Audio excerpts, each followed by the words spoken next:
name is Leora Ward, and I need you to hear this. Because sometimes a story demands to be told, even when it splits you open. I stood at the edge of my father's grave, rain slicking my hair to my face like it was trying to hide me from what came next. I could feel the mud seeping into the leather of my boots, feel the cold bite my skin through the thin black dress I'd found crumpled at the back of my closet. All I could think was, how did we end up here, in this pit where everything he built would be buried alongside him? My brother Caleb stood opposite me, tall, broad-shouldered, the same age-old arrogance carved into his posture like it was chiseled in stone. He'd come in a sleek black coat, hair combed back, suit tailored to scream success, the kind that felt like a blade pressed to my throat. The priest mumbled something about ashes to ashes, dust to dust. I heard none of it. My eyes were on the coffin, on the wreath of white lilies that trembled as the wind picked up. Our father had always loved lilies, said they reminded him of my mother, though he never spoke her name after she left. Another thing we didn't talk about. When the final handful of soil fell, Caleb turned to me, mouth tight. I knew the words were coming. He'd been bristling with them since the moment he arrived. I braced myself, but it still knocked the breath out of me when he spat. "You know you're the reason he died, a disappointed man, right?" I flinched. My fists clenched inside my coat pockets. I could feel the nail of my thumb digging into my palm, grounding me. "Don't start, Caleb. Not here." "Where else?" He gestured at the fresh grave like it was our stage. "He worked his whole life to give you a future. You squandered it. You're nothing but a failure, Leora." The words echoed. Around us, the few stragglers of distant family and old neighbors pretended not to hear. I caught Mrs. Denholm from next door glancing our way, her lips pressed thin as paper. I wanted to tell him he was wrong, that Dad had forgiven me, that we'd had a good talk that last night when the morphine drip hissed and the rain tapped the hospice window, but the words caught in my throat, sharp and useless. "Don't worry," Caleb sneered, stepping closer, close enough that I could see the storm brewing in his eyes. "I'll take care of what's left. You can crawl back to whatever dead-end job you have now. Stay out of my way, Leora. You've done enough." He walked away before I could answer. The cold found its way deeper into my bones then. I stood alone by the grave long after everyone else had fled the drizzle for warm cars and dry houses. A failure. The word pulsed in my head like a heartbeat. Maybe he was right. Maybe I'd spent so long running from the family business, from the promises I made, that I'd forgotten what it felt like to stand for something. When the funeral was over, I drove back to Dad's house. The place smelled like him. Old leather, machine oil, and the faint scent of his aftershave. I sank onto the couch, knees pressed to my chest. I felt like a child again, hiding from the monsters that lived in my brother's shadow. The next day, the lawyer called. "Mr. Vance." He asked me to come to the will reading. I almost didn't go. What was the point? Caleb would get it all. Dad's workshop, the house, the scraps of money left in the business account. I'd get a polite nod and a pat on the head, maybe a family heirloom to keep me warm while I scraped by in my studio flat with the leaking pipes. But something inside me twisted tight, a whisper I couldn't shake. "Go, show up. You owe him that much." So I went. Mr. Vance's office was the same as I remembered. Wood-paneled walls, shelves lined with leather-bound books nobody read anymore. Caleb was already there, lounging in a chair by the window like he owned the place. He barely looked at me when I sat down. Mr. Vance cleared his throat, glasses perched on the tip of his nose. "Leora, Caleb, I know this is difficult. Your father cared deeply for both of you." "Spare us," Caleb cut in. "Just read the damn thing." I wanted to punch him. Instead, I folded my hands in my lap and focused on my breathing. The will was longer than I expected. There were details about debts and assets, about the small car repair shop Dad had run since he was 16. And then, to my son, Caleb Ward, I leave the house and the balance of my savings, to be used responsibly. Caleb smirked. "Of course." Mr. Vance's eyes shifted to me. I felt my stomach coil, braced for the final blow. "To my daughter, Leora Ward, I leave my workshop, all tools and equipment within, and the commercial lot on Elm Street, Silence. I blinked. Caleb shot up from his chair, knocking it backward. What? That's mine! He promised me the shop! Mr. Vance didn't flinch. It's all here, Caleb. Your father's wishes were clear. The workshop and lot are Leora's. I sat frozen. The words struggled to sink in, drifting like snowflakes I couldn't catch. Dad's workshop. His entire life's work. Mine. The place I'd once fled because I was afraid I'd never be good enough to fill his boots. Caleb turned on me, eyes wild. You don't deserve it. You'll ruin everything just like you always do. I found my voice then, raw but steady. It's mine, Caleb. He chose me. His face twisted. You're a failure, Leora. You'll always be a failure. You'll come crawling back to me when you burn it all to the ground. Maybe, but as I sat there, hands trembling, I realized something for the first time in years. I had a chance. A chance to prove him wrong. To prove Dad right. I stood up, ignoring Caleb's fury, ignoring the buzzing in my ears and the thunder of my heart. Mr. Vance gave me a small nod, like he knew this moment would matter more than anything else. I stepped out into the crisp air, the sky breaking open with sunlight that made the rain-soaked street shimmer. For the first time in a long time, I felt something rise in my chest. Hope, sharp and unfamiliar. I had no idea how I'd do it, but I knew one thing. I wouldn't fail again. Before we jump back in, tell us where you're from. If this story moves you, please subscribe. Tomorrow, I have a special story for you. The first time I unlocked the door to Dad's workshop after the funeral, I nearly turned around and left. The heavy smell of oil and old wood hit me like a memory I wasn't ready to hold. I stood in the doorway, keys still dangling from the lock, my hand trembling. Dust motes danced in the sunlight that cut through the dirty windows, and the air felt thick, alive with ghosts of engines past. I stepped inside anyway. My boots left fresh prints on the concrete floor. It felt like trespassing, even though it was mine now. Mine. That word still felt foreign on my tongue. The workbenches were cluttered, just like he'd left them. Tools arranged in his methodical chaos, rusted cans of nuts and bolts stacked in the corner, blueprints pinned to the corkboard above the largest bench. I traced my fingers along the metal frame of Dad's old lathe. My reflections stared back at me from the polished surface, warped and uncertain. I sat on the stool he used to rest on when his knees gave him trouble. I could almost see him here, hunched over some impossible project, the smell of coffee and burnt metal filling the air. My throat tightened. What am I supposed to do with all this, Dad? I whispered. The silence didn't answer. My phone buzzed. I jumped like a gunshot had gone off. Caleb's name flashed on the screen. I stared at it until it went dark again. He'd called 3 times already since the will reading. Left voicemails full of threats half buried in sneering pity. Sign it over. Be reasonable. You can't handle this, Leora. You'll drown. I shoved the phone into my pocket.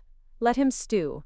For the first time, he couldn't dictate my next step. I wandered the workshop for hours, touching everything, trying to feel like it belonged to me. I found old photos pinned to the wall above Dad's cluttered desk. Him and me, the summer I turned 16, covered in grease from my first solo engine rebuild. He'd called me his prodigy that day, even though I'd stripped the threads on half the bolts and needed him to fix it before the customers saw. I'd run from that girl, from that trust. From him, I sat at the desk, rifled through the drawers. Receipts, old invoices, a few unpaid bills that made my stomach clench. The place was barely scraping by before Dad got sick. I wondered how he managed to keep the doors open when I was too busy running art supplies to galleries that never sold my paintings. A knock on the workshop door jolted me upright. I half expected to see Caleb looming in the frame, ready to bark at me again. But it was someone else. "Hey?" a voice called. A man about my age, maybe a few years older, stood there in a faded denim jacket and work boots dusted with sawdust. His hair was shaggy, his jaw covered in a few days' worth of scruff. He looked like he belonged here in a way I didn't yet. "Can I help you?" I asked, Standing so quickly, I knocked over an empty coffee mug. He smiled, a little crooked. Sorry to barge in. Name's Mason. I used to help your dad out now and then. Word is, this place is yours now? I hesitated. Yeah, that's what the will says. He stepped inside, hands in his pockets, taking in the familiar chaos with a fond smile. Your old man was a good one. Gave me my first job when nobody else would. I still run the shop down the street, the custom furniture place. Oh, right. Dad always talked about the kid with the oak splinters. Mason laughed. Yeah, that was me. Look, I just wanted to say, I'm sorry, he was proud of you, you know. My throat tightened again. He didn't say much about that before he did to me. Always said, my girl's got more spark than any of us put together. She'll figure it out. I blinked hard, trying not to let the tears fall. Thanks, that means more than you know. He lingered by the door. If you need anything, tools, a hand, a cup of coffee that doesn't taste like tar, I'm just up the street. Don't let your brother push you around, yeah? I couldn't help but smile. I'll try. When he left, I sank back onto the stool, staring at the blueprints. They were mostly old repair plans, custom engine mods, antique bike parts. But tucked between the pages was something different, a thick folder, labeled Project Phoenix. My hands shook as I opened it. Inside were sketches, parts lists, even a few photographs of what looked like a half-finished motorcycle frame. Sleek, innovative, nothing like the standard rebuilds Dad did to keep the lights on. There were notes in his handwriting. Leora's design. Ask Elle to help with fuel line mod. Elle can weld frame supports. I felt the breath leave my lungs. This was our project. The one we talked about when I was 17, sitting on the hood of his old Chevy, dreaming up a custom bike that could put his shop on the map again. I'd forgotten about it, shoved it aside when I left for art school and never looked back. He never let it go. I stood, pacing the floor. I could almost hear his voice. You can do this, Lo. Don't let the fear swallow you whole. A knock on the door again. This time harder, angrier. I didn't need to look to know who it was. Caleb's voice boomed through the thin metal door. Open up, Leora.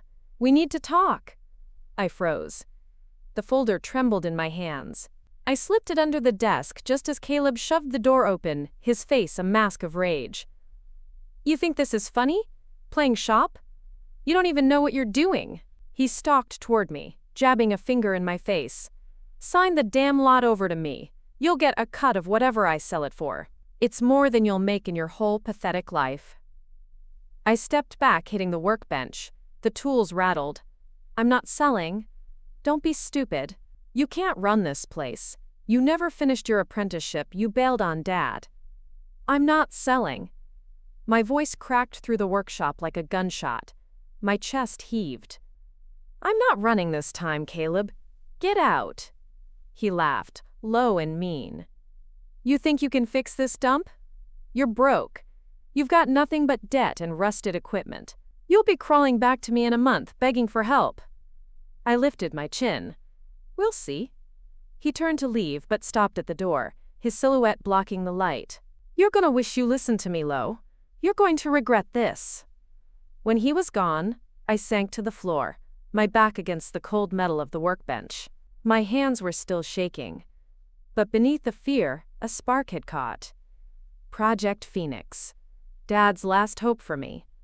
I pulled the folder back out, spreading the papers across the concrete. I didn't have the money, the clients, the connections, but I had this. A blueprint for something bigger than my fear.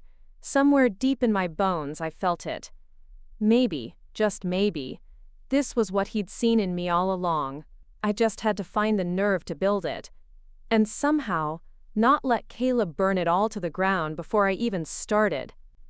I didn't sleep that night. I lay on the old pull-out cot I dragged into the workshop, staring at the exposed beams above me while the hum of the street outside faded into the hush of dawn. I could hear the echo of Caleb's threats in my ears, but louder than that was the sound of Dad's voice from years ago. Asterisk. If you're gonna do something, Lo, do it right. Half finished is worse than never started. Asterisk. By the time the first streaks of light crept across the floor, I'd made up my mind. I would finish Project Phoenix, or die trying. My first step was simple: clean up. The workshop looked like a tornado had rolled through decades ago and decided to live there. I rolled up my sleeves, tied my hair back, and opened every window I could pry free of rust. I found old rags under benches, scrubbed at oil stains so old they felt fossilized. I sorted tools, cleaned wrenches caked with grime, and tossed out boxes of junk Dad had probably sworn he'd fix someday. Every few hours, Mason would pop in, arms crossed, his sawdust trail following him like a shadow. "You're gonna break your back if you keep at it without a break," he'd say. But he never stopped me. Instead, he brought over thermoses of coffee and leftover sandwiches from his shop. Each time he left, he gave me that half grin that made something flutter in my chest, something I didn't have time for right now. By the end of the week, the place was transformed. You could see the floor again. The tools gleamed under the harsh fluorescence. And in the middle of it all, laid out like a sleeping dragon waiting to wake, were the parts for Phoenix. The frame, the engine block, the scribbled notes Dad and I had argued over a lifetime ago. I took inventory of what I had and what I didn't. The list of missing parts was longer than my arm. Custom fuel injection system, new wiring harness, upgraded suspension, parts that weren't cheap. I sat at the workbench, pen tapping against my teeth, and did the math again. No matter how I spun it, I was broke. So I did what Dad would have done. I hustled. I made flyers for basic repairs, oil changes, brake jobs, tune-ups, anything to get customers through the door. I stuck them under windshield wipers, taped them to telephone poles, slipped them into mailboxes. Every time someone walked in, I forced myself to stand a little taller, smile a little wider, ignore the looks of surprise when they saw XMDF instead of the old man. Some days I got lucky. Mason sent a buddy with a busted axle my way, or a local college kid came in needing a cheap tune-up. Every dollar went into a coffee tin I hid behind Dad's old drill press. My Phoenix Fund. One afternoon I was elbow deep in an oil change when I heard the creak of the workshop door. I didn't even look up. "Be right with you," I called, wiping sweat from my forehead with the back of my hand. "So this is what you've been doing?" Caleb's voice slid over my skin like ice. I ducked out from under the car and glared at him. He stood in the middle of the shop, pristine as ever in some designer coat, probably fresh from another pointless meeting, where he got to play successful son.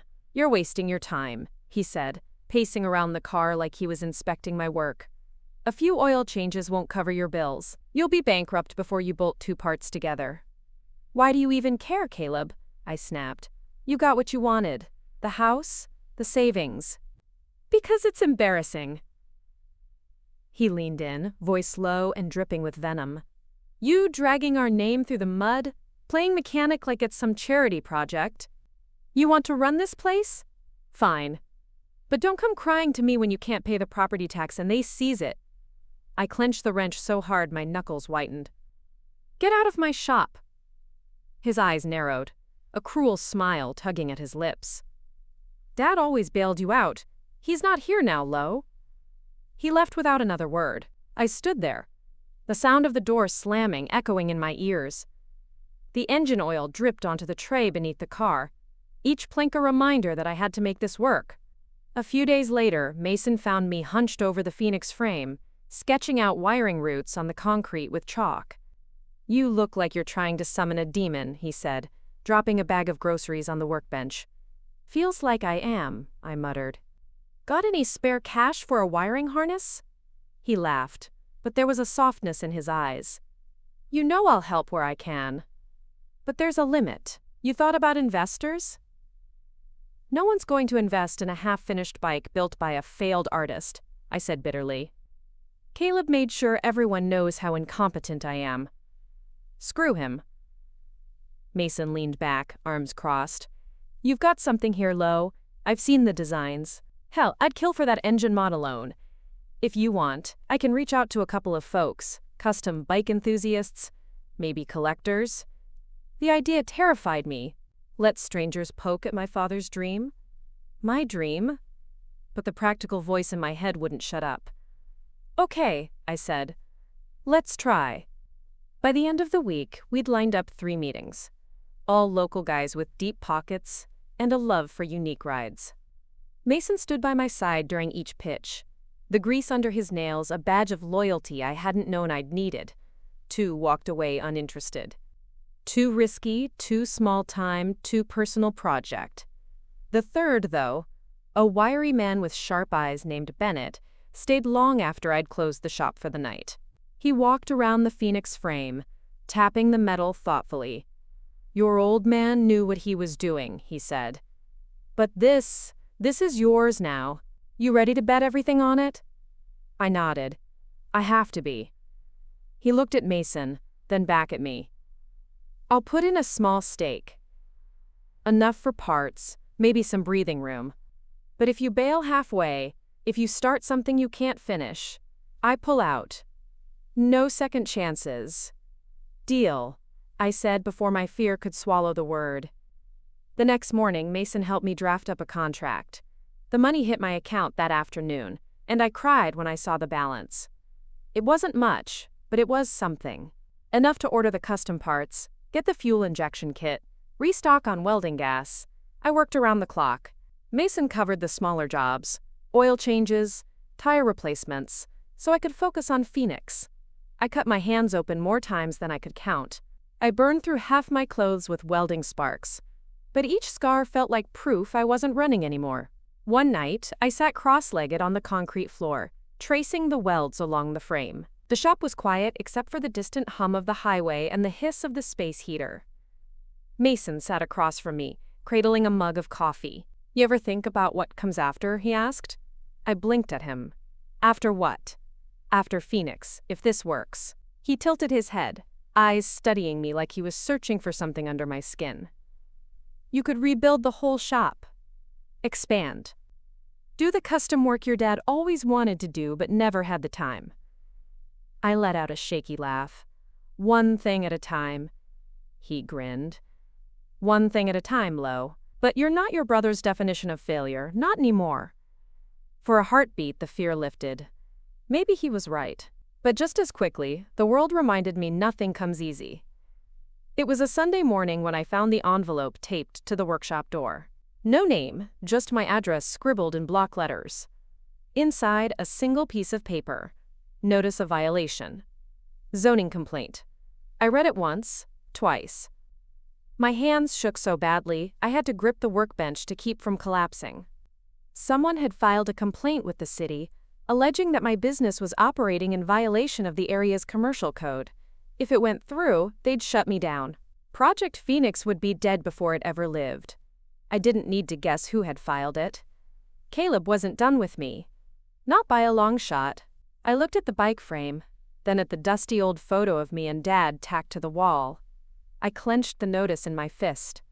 I would fight him. I would finish this, even if it destroyed me first. I don't remember how long I stood there, staring at that notice. The edges cut into my palm where I'd crumpled it, but I couldn't let it go. The words blurred every time I blinked, but the threat was as clear as Caleb's smug face behind it. I didn't sleep that night again.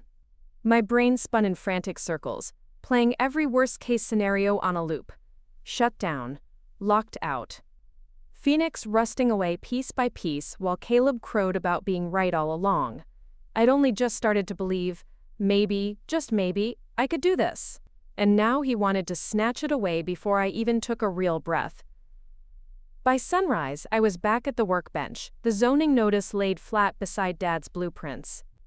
Mason came in, bleary-eyed, with 2 gas station coffees. He didn't ask what was wrong. He just looked at my face, at the paper, and sat down. "City's giving you trouble?" he asked. I laughed, bitter. "My brother's giving me trouble. He filed the complaint. I know it." Mason didn't deny it. He knew Caleb's games too well by now. "You gonna fight it?" I swallowed the fear clawing up my throat. "I have to." He leaned back, studying me. "I know a guy. Knows this side of the city's zoning board inside out. If you want, I'll make some calls." It wasn't a solution, yet, but it was hope. I grabbed his hand and squeezed it so hard my knuckles cracked. Thank you. Don't thank me yet. Caleb plays dirty. But you play honest, Lo. Don't lose that. I wanted to believe him. I really did. ... The next week became a blur of paperwork, calls, and endless trips to the city offices. I learned more about zoning codes and small business licensing than I'd ever wanted to know. I could feel the phoenix frame watching me every time I ran out the door, its skeleton waiting for flesh. I didn't have time to build. Every night, I came home to the workshop, dropped my bag on the floor, and threw myself into the bike like it was the only thing holding me up. I'd run my hands over the frame welds, measure angles by lamplight, test connections until my eyes crossed. It wasn't enough. But it was something. One night, when my head was splitting from reading code sections over and over, Mason found me curled up on Dad's old stool. I'd fallen asleep with my cheek pressed against the cold metal. Lo. I woke with a start, blinking at him. He looked older under the flickering fluorescence, worry lines etched deep into his forehead. I talked to my guy, he said. He thinks you've got a shot. The complaint is shaky. Caleb exaggerated how many cars come through here, claimed you're running industrial-level output in a residential zone. It's bullshit. But you'll need to show you're fixing it. How? I croaked. Permits. Plans. You gotta look official. You need someone to stand up there and say, she's legit. The laugh that slipped out tasted like defeat. You volunteering to wear a suit and tie? He cracked a grin. I'd look terrible in a tie, but I know a few old-timers who'd vouch for you. Guys, your dad helped. You still have people here, Lo. They remember. That night, for the first time in days, I slept. It wasn't deep, but it was something. ... A week later, I stood in front of the city's zoning board, knees knocking under my thrift store blazer. Mason sat in the row behind me, arms folded, jaw set like he'd throw a punch if anyone looked at me wrong. Caleb was there, of course. He didn't even bother to hide the smirk on his face, leaning back like this was a matinee just for him.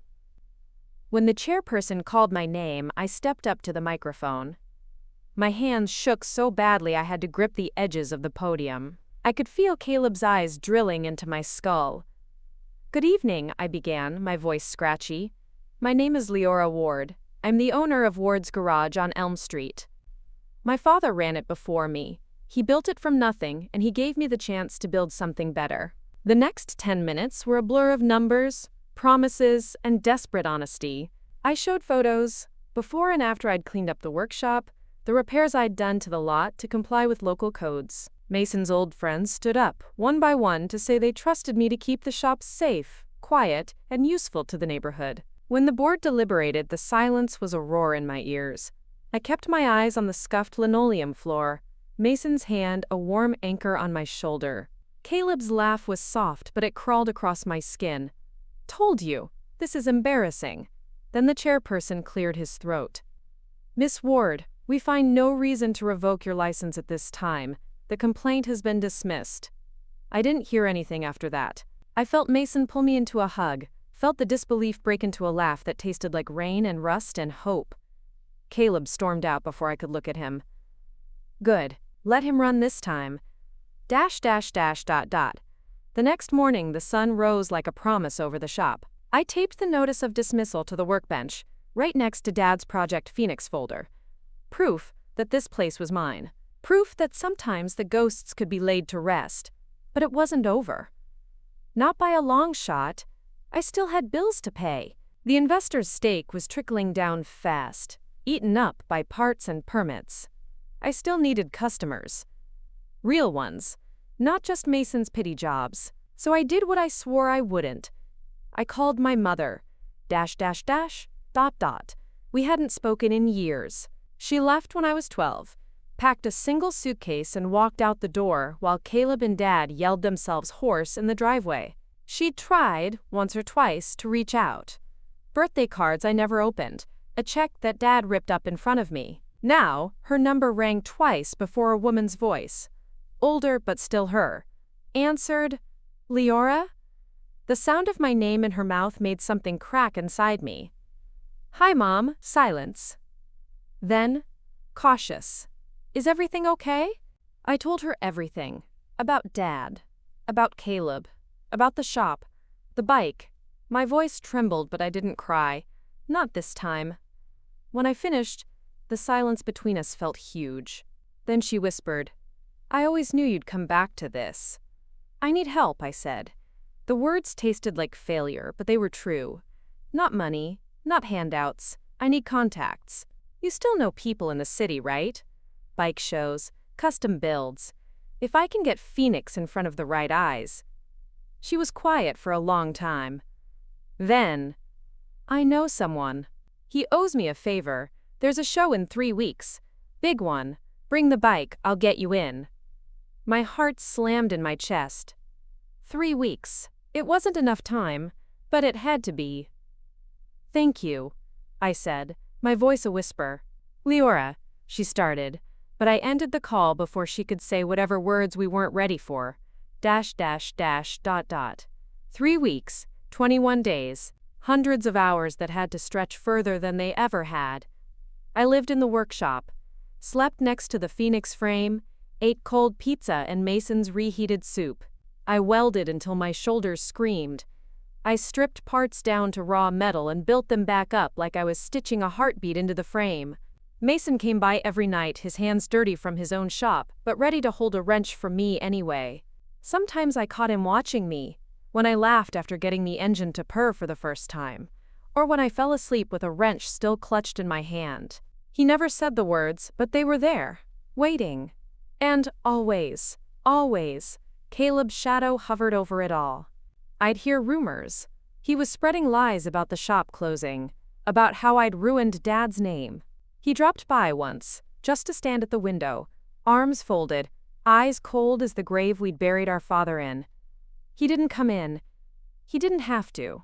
The day before the show, Mason and I stood side by side, staring at Phoenix under the flickering shop lights. It looked like something out of a dream. Chrome gleaming, custom paint catching the light like fire.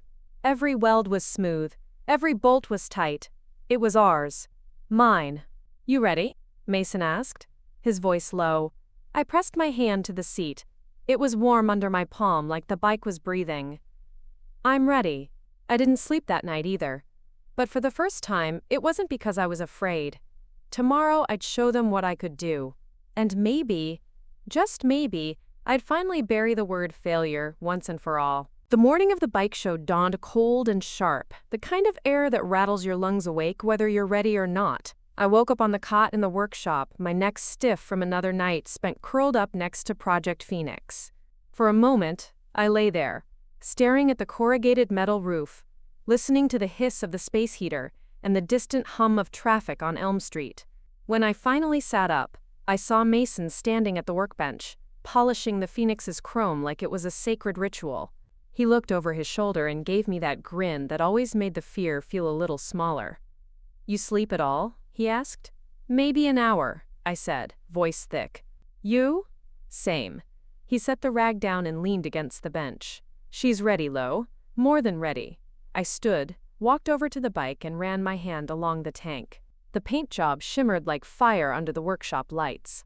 My design, my hands, my blood and sweat soaked into every weld and bolt. It was more than a bike now. It was proof that I hadn't run. Not this time. Mason's truck was waiting outside, the trailer already hitched. Together we rolled Phoenix up the ramp, strapping her down with enough care you'd think we were transporting a sleeping lion. I checked every strap twice, my breath misting in the morning air. As we climbed into the cab, Mason handed me a thermos of coffee. Nervous?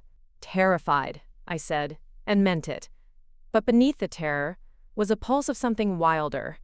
Hope. That scared me more than the fear. The convention center was an hour away, a converted old factory with exposed brick walls and steel beams that reminded me of Dad's stories about the early days. When we pulled into the lot, the place was already buzzing with trailers and trucks, mechanics in jumpsuits, collectors with money in their eyes. Inside, the floor gleamed under industrial lights. Rows of motorcycles lined up like beasts waiting to be shown off to the highest bidder. Some were pristine antiques, others monstrous custom builds with chrome pipes and candy-colored paint jobs. And then there was us, me, Mason, and the bike we'd built in the shadows of grief and defiance. We wheeled Phoenix to our assigned spot, the noise of the crowd a dull roar in my ears. I ran my hands over the handlebars, whispering a silent promise to Dad. "This is for you. This is for me." Mason draped an arm around my shoulders. "You okay?" "I will be." He didn't push. He just stood beside me as people drifted by, casting glances our way. Some lingered, asking questions about the frame, the engine mods. I answered everyone, my voice growing stronger each time I spoke. They weren't just humoring me. They were interested. But I could feel Caleb's ghost in every curious stare. He wasn't here, but he didn't have to be. His words echoed in my head every time someone raised an eyebrow at my name tag. "You're a failure. You'll ruin everything." Around noon, a man in a tailored blazer and scuffed boots stopped in front of Phoenix. He didn't say a word at first, just circled the bike, his fingers hovering over the paint like he wanted to touch it but knew better. Finally, he looked at me. "You built this?" I swallowed, then nodded. "Yes, from scratch. My design. My work." He nodded once, slow. "I've seen a lot of wannabe builders slap on some shiny paint and call it custom. This is art." My heart stuttered. "Thank you." "Name's Reeve," he said, offering a hand. "I run a collector's circle upstate. We sponsor independent builders, help them get the exposure they need. You ever think about expanding?" I blinked. "Expanding?" "Your shop, your name. You've got vision, Leora. And I've got clients who'll pay to be part of that vision." I felt Mason shift beside me, his silence say yes, vibrating in the air. "I'd love to talk," I said, trying to keep my voice steady. Reeve handed me a card. "Let's set up a meeting. But for today, just enjoy the show. You deserve to stand here." When he left, I could feel my knees wanting to buckle. Mason caught me before I sank to the floor. "You hear that?" he said, grinning so wide it looked like it hurt. "You deserve to stand here." I laughed, shaky but real. "Don't make me cry. I'll ruin my makeup." Too late. He wiped a tear off my cheek with his thumb.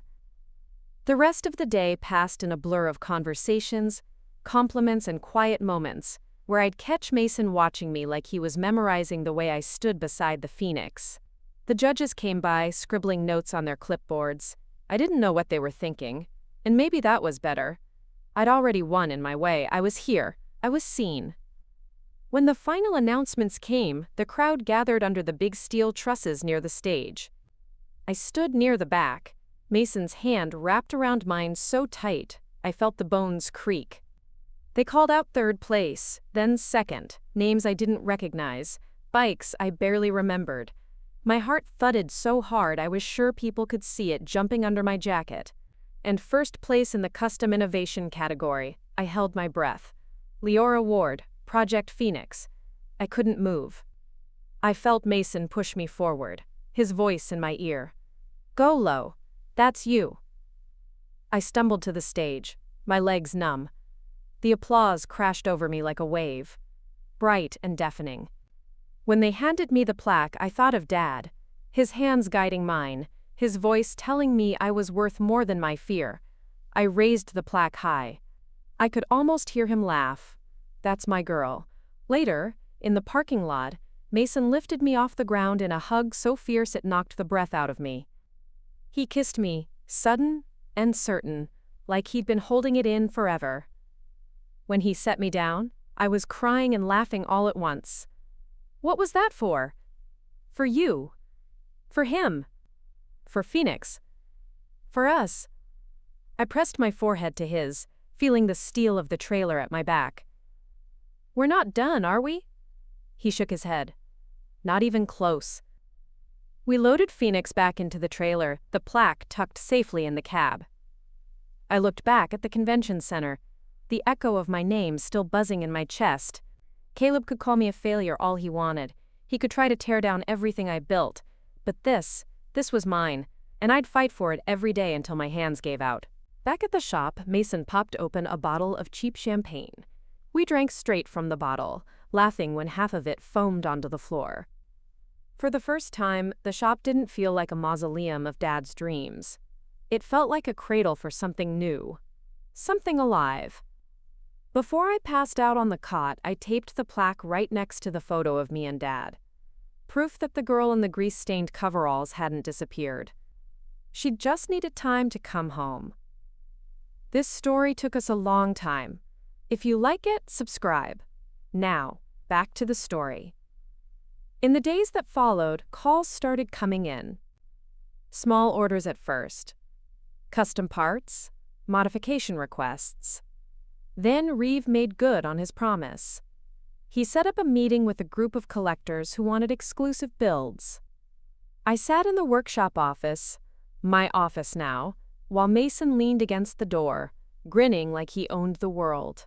I signed contracts I didn't fully believe in until the ink was dry. It was real. My shop was alive. And Caleb, he knew it. He showed up one night just after we closed. I'd locked the door, but he banged on it until the hinges rattled. I opened it, just a crack. "Can't stand it, can you?" I said, my voice calm. "Seeing me do what you said I never could." His face was a mask of barely contained rage. "You think this is over? You think you've won?" I shrugged. "You lost the second Dad gave me the shop." His eyes narrowed. "You'll slip up. I'll be waiting." "Keep waiting," I said, and shut the door in his face. Inside, Mason was waiting with 2 mugs of cheap coffee. He raised his in a mock toast. "To second chances." "No," I said, clinking mine against his. "To new beginnings." Outside, Caleb's shadow loomed. But inside, the hum of the workshop drowned him out. Phoenix gleamed in the corner, waiting for the next ride, and so was I. The next weeks blurred together like oil swirling in a pan of water. Work, hope, and the familiar dread that maybe it could all slip away again if I looked away for a second. Some nights I caught myself dreaming that I'd wake up, and the shop would be gone, sold off by Caleb, or bulldozed into the dirt like a bad memory. But every dawn, when I opened that roll-up door and smelled the warm tang of engine oil and saw Phoenix gleaming in the corner, I knew it was real. Reeve's contacts turned out to be worth every ounce of my exhaustion. Word spread faster than I could keep up. One guy wanted a vintage cafe racer restored from a pile of rust in his uncle's barn. Another called in from 3 states over, asking if I'd take on a custom build for his wife's 40th birthday. The work was relentless. Exactly what I'd prayed for when I first touched Dad's tools again. Mason practically moved in, shuttling between his wood shop and mine, refusing to let me burn myself out entirely. He'd show up with gas station burritos and that crooked grin that made my knees soft. "Eat," he'd say. "Sleep. Or at least lean against the wall for 20 minutes so you don't pass out on top of a carburetor." But the thing about momentum is, it doesn't care if you're ready. It just drags you along. One Monday morning, I was wrestling an exhaust pipe into place when my phone buzzed with a message that stopped me cold. It was from a number I didn't have saved. Just 3 words. "You'll regret this, Caleb." Who else? I didn't even tell Mason that day. I just pushed it deep down and threw myself into the work harder. By nightfall, my hands were raw, knuckles split from slipping off wrenches. Phoenix's trophy plaque winked at me from the wall, a quiet reminder that I could stand up to him. But fear has a way of seeping in through the cracks you think you've sealed. .. 2 weeks later, Mason found me passed out at my desk, cheek stuck to an oil-smeared invoice. He nudged me awake with a mug of coffee that tasted like burnt hope. "You've got to rest, Lo. You're gonna run yourself into the ground." "I can't," I croaked. "I've got the custom order for Reeve's client, and the vintage Honda rebuild, and the city's coming by for the final inspection on the extension. If they don't approve it, the new lift's useless." Mason crouched next to me, his hands bracketing my knees. "You've got me, and you've got half the neighborhood. You think you're alone in this? You're not." I wanted to believe him, but Caleb's threat pulsed behind my eyes like an old wound that wouldn't heal. dash dash dash dot dot. The inspection was hell. A gray-suited man with a clipboard poked around the workshop for hours, his eyes flicking from the aging roof beams to the new concrete pour I'd scraped together the money for. Every time he scribbled something, my stomach twisted tighter. When he left, he gave me a paper with more red ink than I'd ever seen. Fix this within 30 days or face fines. The words blurred. I held the notice like it might bite me. Mason read it over my shoulder, his jaw tightening. You know who filed the tip-off, right? I didn't answer. We both knew. Dash dash dash dot dot. That night, I stood in the middle of the workshop, staring at Phoenix. The shine on the tank reflected my face, tired, older than my 28 years. I pressed my palm flat against the cool metal. You knew it wouldn't be easy, Lo, I whispered. Dad knew, but damn if he didn't believe you could handle it. I stayed like that until my legs gave out. I slept on the concrete, the hum of the neighborhood beyond the thin garage door keeping the worst nightmares away. Dash dash dash dot dot. Mason found me the next morning curled up like a stray dog under the workbench. He didn't say a word, just pulled me up, wrapped his arms around me and held on until the shivers stopped. We'll fix the list, he murmured into my hair. We'll rally every old friend your dad ever helped, every customer who owes you a favor. We'll patch it up, paint it over, lie through our teeth if we have to. I pulled back just enough to look him in the eye. And Caleb? He shrugged. Let him file all the complaints he wants. He can't shut you down if there's nothing to shut down. I wanted to kiss him then, wanted to press my fear into his mouth and breathe out all the things that hurt. But we were too tired and the work wasn't done. Dash dash dash dot dot. It took every cent I had left, and more. Mason roped in 2 guys from his shop. Both owed Dad favors from back when he'd let them fix their trucks for free on Christmas Eve. They hauled in beams and sheet metal, patched the leaky roof, fixed the wiring that had been grandfathered in since the 70s.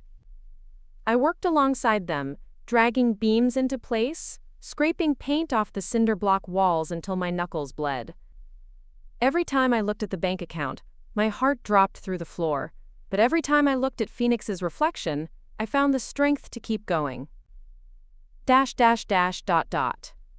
On the day of the final reinspection, the gray-suited man returned with a fresh clipboard. I followed him through the shop like a dog, my stomach a knot of dread. He paused by the new beams, tapped one with the end of his pen and grunted.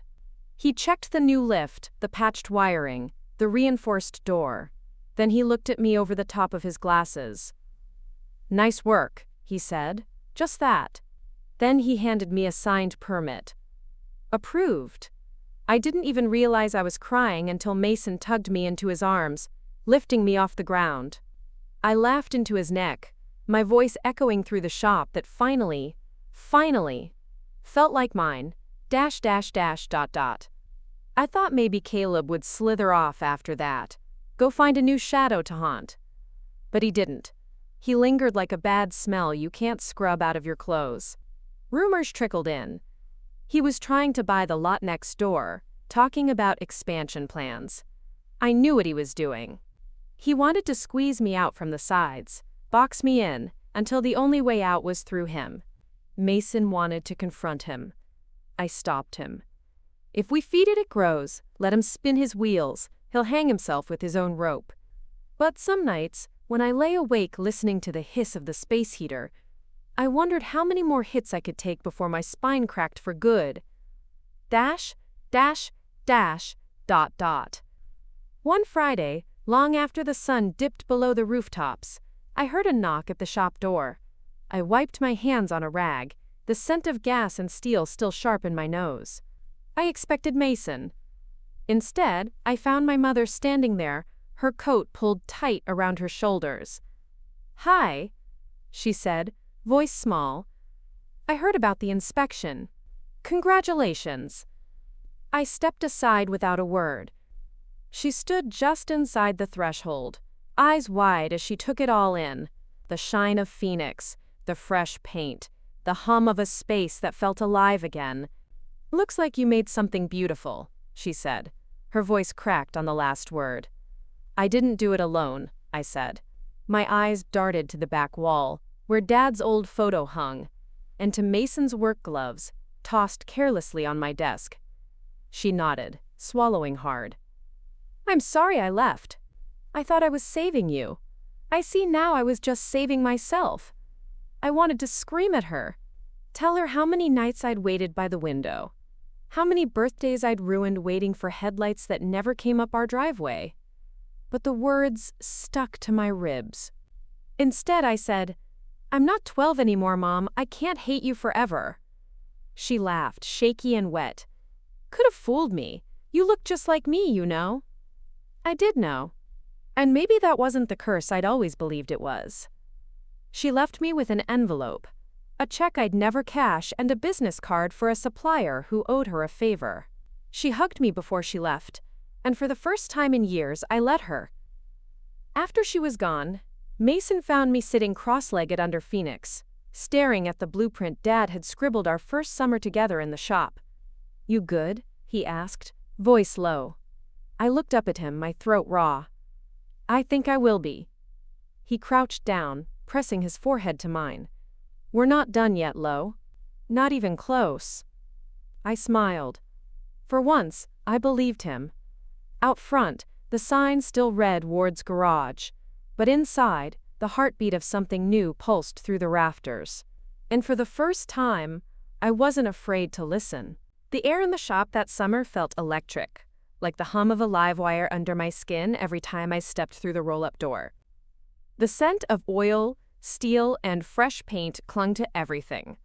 My hair, my hands, the creases of my jeans. Some nights, I'd lie awake on the old cot in the back office, staring at the ceiling, half expecting Dad to come stomping in to tell me I'd left a wrench where it didn't belong. But this was my mess now, my sanctuary, my proving ground. And despite Caleb's constant shadows, I was winning. Piece by piece, customer by customer, I was making this place my own.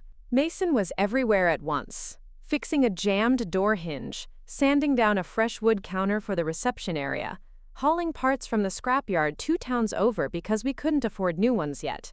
He never complained when I asked for more. He just looked at me with those steady eyes and said, "Tell me where to start." At night, when we were too exhausted to speak, we'd sit on the cracked concrete floor with 2 mugs of instant coffee between us.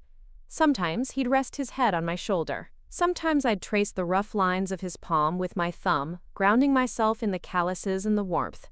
Dash, dash, dash, dot, dot. The real test came with my first big commission, an old Triumph Bonneville, rusted through in places, the engine wheezing like a dying man. Reeves' collector friend had bought it cheap at an estate sale. Make it new again, he'd said, writing a check that made my head spin. The bike arrived on the back of a flatbed, covered in a tarp that smelled like mildew and bad decisions. Mason stood beside me when I pulled the cover off. He let out a low whistle. You sure about this? He asked. Nope, I said. But I'm going to do it anyway. It took weeks to strip the frame down to the bare bones. My hands turned raw from wire brushing, decades of rust off the steel. Mason built me a custom stand so I wouldn't wreck my back bending over it. Some nights I'd fall asleep on the lift, the smell of metal and grease so thick in my dreams I'd wake up feeling like I'd swallowed it. The first time I got the engine to turn over, I cried, not pretty tears. Big choking sobs that made Mason pull me in, wiping my face with the hem of his sleeve. It's just a bike, Lo, he teased, but his voice cracked on the words. It's not just a bike, I said, my cheek pressed to his chest. It's proof. Dash, dash, dash, dot, dot. Word of the rebuild spread. A local newspaper wrote a piece about the girl reviving her dad's legacy. They got some details wrong. They always do. But when I saw my name in print, I folded that clipping and pinned it to the corkboard above Dad's old workbench. I wish I could say Caleb left it alone, that he slithered back into his high-rise condo and forgot I existed. But that would have been too easy. It started with petty things. A mysterious zoning inspector showed up again. Just routine checks. An anonymous tip about hazardous waste disposal brought the city down on me with paperwork and fees I couldn't afford. Then there were the break-ins. Nothing stolen, just tools scattered, oil drained onto the floor, bolts loosened on the lift so that I'd find them in the morning, rattling under my boots. Mason wanted to call the cops. I stopped him. "We can't prove it's him," I said, scrubbing oil stains off the floor for the third time that month. "And he wants me to be scared." He looked at me then, eyes tired and angry all at once. "Are you scared?" I thought about it. "Yeah," I said, "but not enough to quit." One night, after the third break-in, I found Mason waiting for me by the office door. He was pacing, a folded piece of paper crumpled in his fist. "What's that?" I asked. He handed it over. It was an offer. One of Reeves' clients, a wealthy collector from the city, wanted to buy the entire shop. The lot, the tools, the name. A sum big enough to pay off every debt I'd racked up, and then some. "You could start fresh," Mason said. His voice was too calm, the calm that meant he was fighting not to yell. "No more Caleb, no more sabotage, just you and your designs, anywhere you want." I read the offer twice. My hands shook. It would be so easy to sign it, to pack up, to move somewhere warm where the air didn't smell like oil and ghosts. But when I looked at the shop, at the parts spread out like puzzle pieces, at Dad's photo pinned to the wall, at Phoenix gleaming under her dust cover, I felt something ancient rise in my chest. "I can't," I whispered, low. "This is mine, Mason. He wants me to run. I won't." He deflated, leaning against the doorframe. "You're gonna break yourself trying to hold this together." I crossed the floor and took his face in my hands. "Then hold me up when I do." He kissed me, slow and rough and desperate, the taste of old dreams and new promises mingling on his tongue. And when we fell asleep on the cot that night, I dreamed of engines that never died. ... I wish I could say it got easier. It didn't. But it got clearer. The Bonneville rebuild finished on deadline. The collector flew in to see it himself, walking around it like it was a resurrected saint. He wrote another check on the spot, 3 times what he'd promised. Enough to pay off the surprise fines Caleb's sabotage had stuck me with. I kept the doors open. I kept the lights on. I kept fighting. One night, after everyone had gone home, I found a letter slipped under the office door. It was Caleb's handwriting, so familiar it made my skin crawl. Asterisk. "One day you'll regret not taking my help." I tore it in half, fed it to the old burn barrel behind the shop, and watched the flames turn his threat into ash. Inside, Mason found me staring at the blaze. He didn't say anything, just wrapped his arms around my waist, pressed his lips to my temple. "Tell me this is enough," he whispered. I leaned back into him, my eyes fixed on the curl of smoke rising to the stars. "It's enough for tonight," I said. "Tomorrow, we fight again." And in that moment, I knew. Caleb could haunt me forever if he wanted, but he'd never own me again. Tomorrow, the Bonneville would roar down an open road somewhere. Tomorrow, Phoenix would get another polish, another run.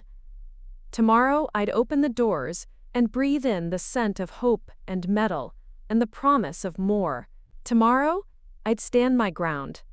And no brother, no ghost, no whispered threat, scrawled in crooked letters, could ever change that.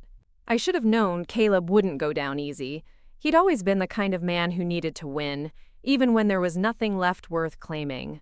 That summer turned into a battlefield, and Ward's garage became my fortress.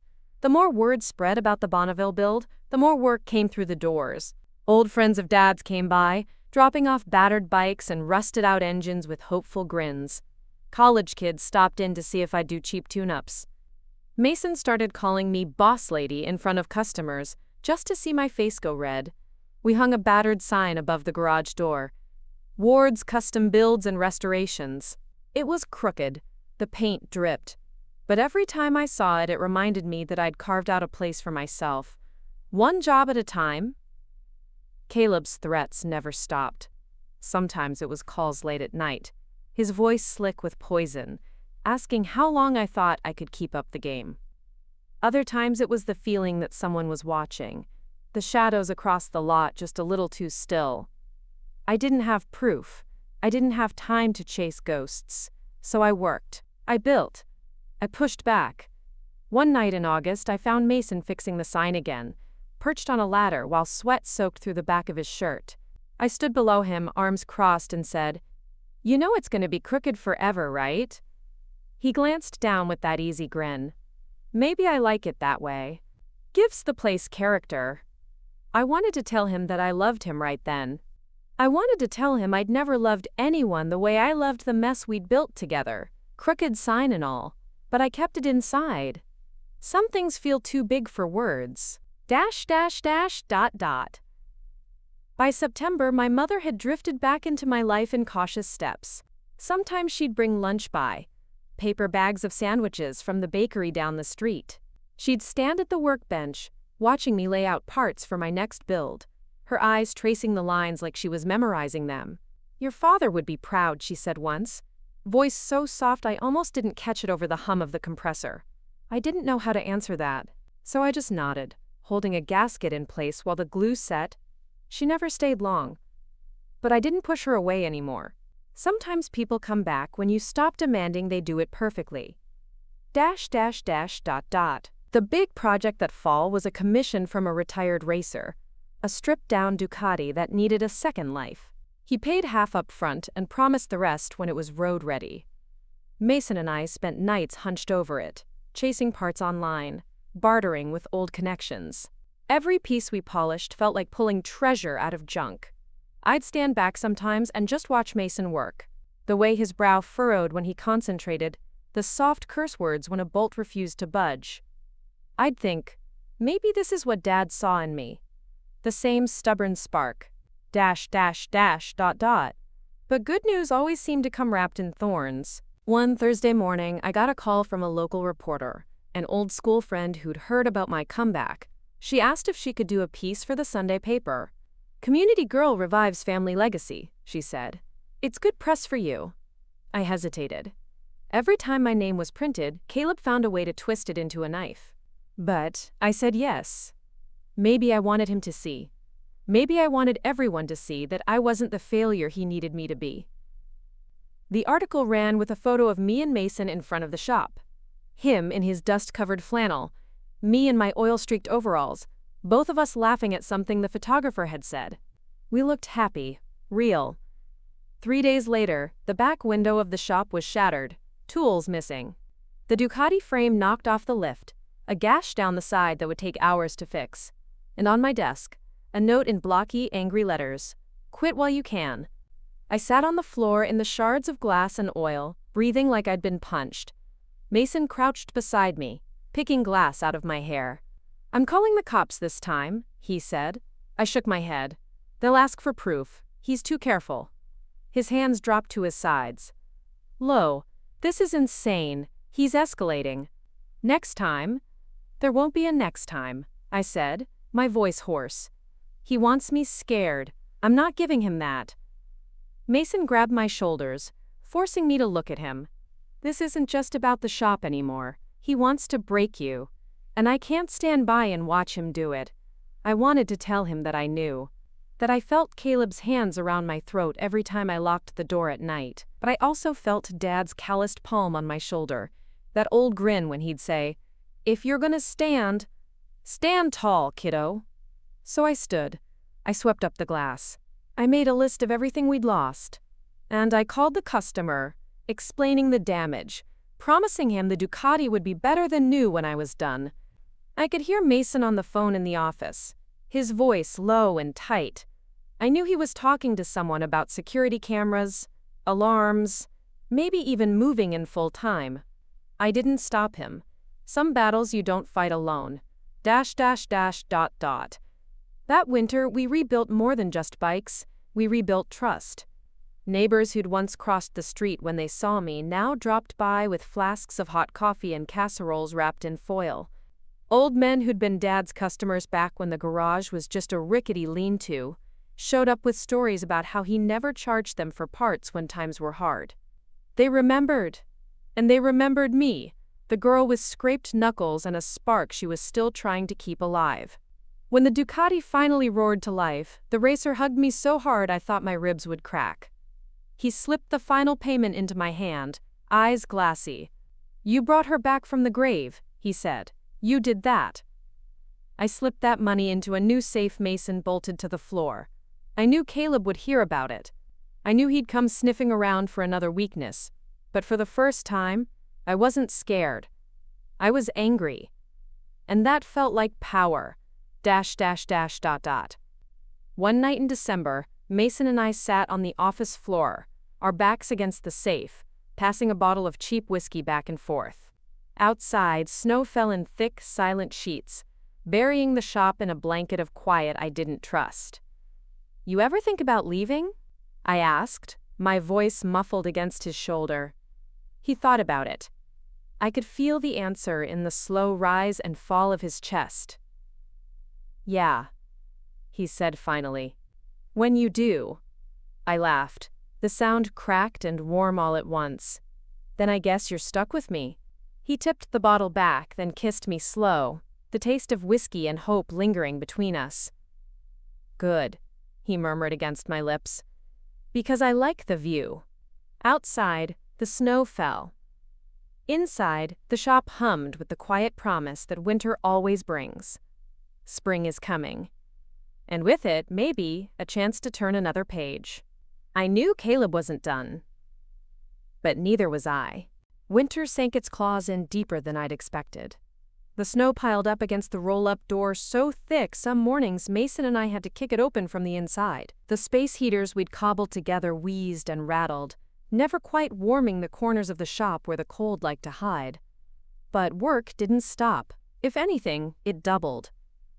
People who'd been watching from a distance now came knocking, some bringing bikes they'd kept hidden in barns for years, convinced no one could fix them. Others just wanted to see the girl who hadn't quit.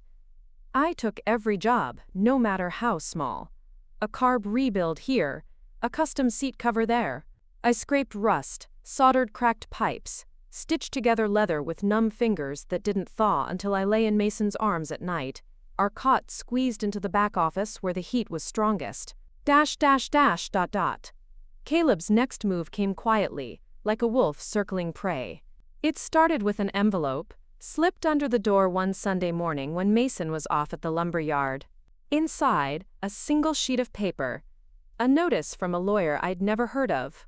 Caleb was filing for an injunction on the property, claiming Dad hadn't had the mental capacity to will the workshop to me. The words blurred as I read them over and over. Fraud, misappropriation, dispute of inheritance.